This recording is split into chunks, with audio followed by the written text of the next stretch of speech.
Magandang hapon sa inyo guys. Bumili tayo ng mga balloons saka letter sa birthday, tapos pambalot. Yan. At nakita ni Mrs. yung ginawa natin kaninang umaga. Yan. Nag-request siya ng balloons. Ayan, may balloons. Yan, ginagawa na natin. Bumili ako kanina. Pagdating niya, ako'y umalis ng 11. Ayan, hanap tayo ng balloons. Ayan. Dahil 60 na siya bukas, January 7. Yan. Pagbibigyan natin ng kanyang gusto. Dahil sabi ko nga, practical na lang ang buhay. Kung kayang gawa ng paraan na gumastos, yan.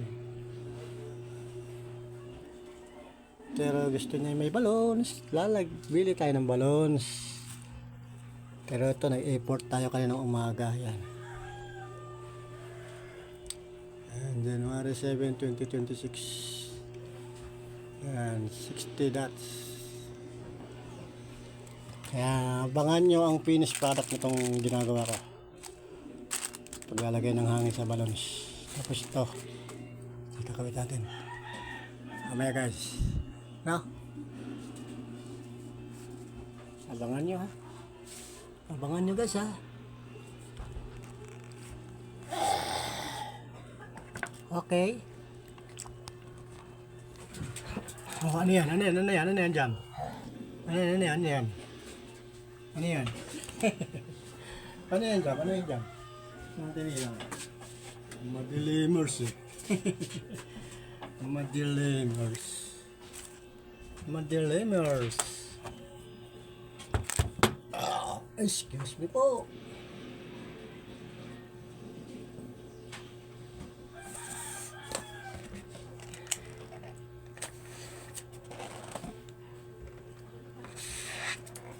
Ngayon na natin ikakabit guys.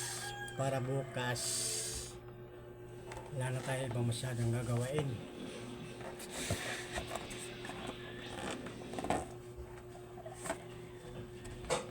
Para mapicturean natin ito mamaya. Para mapadala na natin sa mga malalayong lugar ang kanyang picture. Kahit bukas pa ang kanyang birthday. Desperas ngayon. Diyos piras.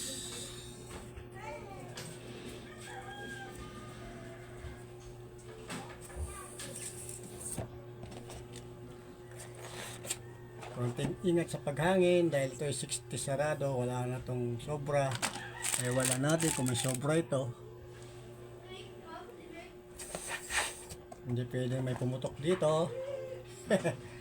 Pag ito may pumutok, si Jam ang isasabit natin dyan. No, Jam? Bobby?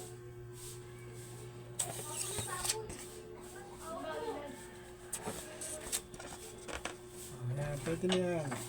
Hindi naman kailangan niyang pahanginan ng gusto eh.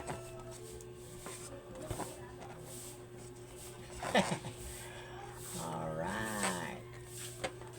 Diba? Oh. Diba, Mabi? Ito, pakita ko sa inyo si Mabi girl. Ayan, palakad-lakad. Nakahuli yan sila kanina madaling araw ng daga. Mabi?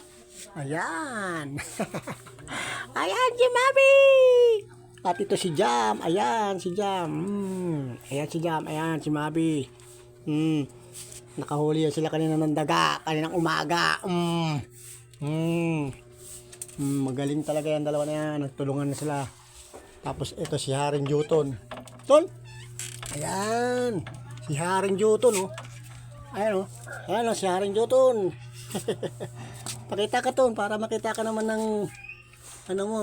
Oh, Kuya Morton mo. Oh, labas ton. Yan. Damulag na si Juton. Nung baby pa, ang cute-cute. Oh, ayun na naman yung dalawa naglalaro. Sige na guys, ganito na lang muna. Antayin na lang yung finished product ito. Ayan, dito na lang muna to. Para matapos na natin to hanginan lahat. Okay, ayan o. Tayo na rin maglalagay ng design yan. Mamaya makikita niyan. Sige guys, bagay na muna. At alas 2 na pasado ng hapon.